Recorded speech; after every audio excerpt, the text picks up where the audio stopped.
아세트아미노펜. 아세트아미노펜은 해열 진통제입니다. 용법은 식전, 식후 언제 드셔도 좋습니다. 복용 간격은 일반적으로 4시간에서 6시간마다 복용하는 게 제일 좋습니다. 단 8시간 약효를 유지하는 서방정이라고 하는 아세트아미노펜은 8시간마다 복용하는 것이 가장 좋습니다. 서방정이란 약물이 서서히 방출되도록 만들어진 특수한 약물입니다. 이런 서방정을 쪼개거나 부수어서 먹게 되면 내 몸에 약물이 너무 빨리 들어오기 때문에 위험합니다. 그래서 서방정은 깨지 않고 그대로 복용합니다. 아세트아미노펜에 시럽이 있는데요.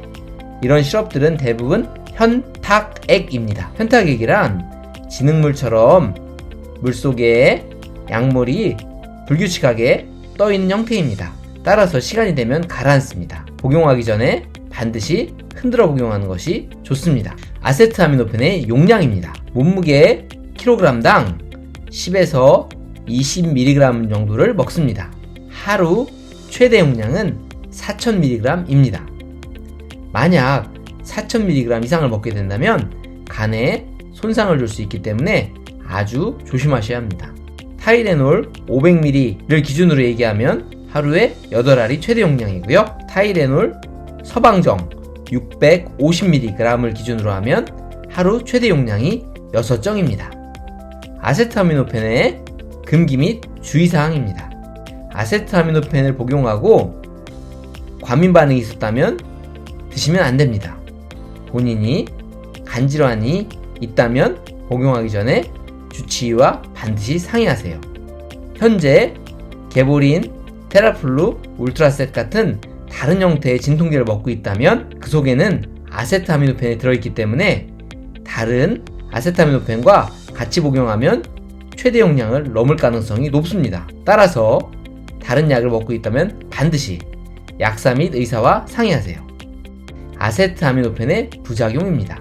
아세트아미노펜의 제일 유명한 부작용은 바로 간 손상입니다. 아세트아미노펜에 의해서 간이 손상된다면 오심구토 같은 구역감과 토함이 올 수 있고요. 심한 피로감과 식욕의 떨어짐, 식욕부진, 그리고 황달, 눈밑이 노랗게 변하는 게 발생할 수 있습니다.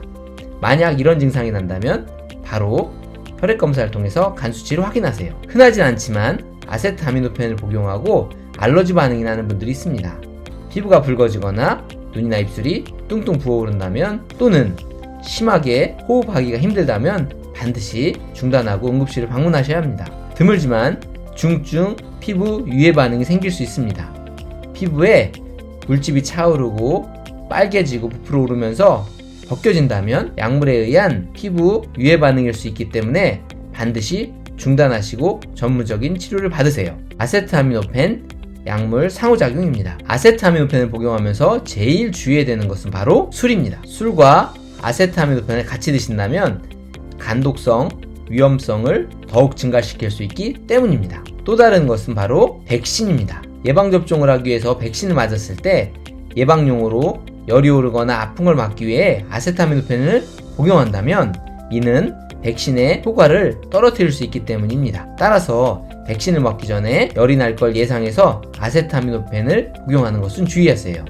단 백신을 접종하고 나서 열이 나고 몸이 아파서 아세트아미노펜을 복용하는 것은 괜찮습니다. 지금까지 아세트아미노펜에 대한 설명이었습니다. 감사합니다.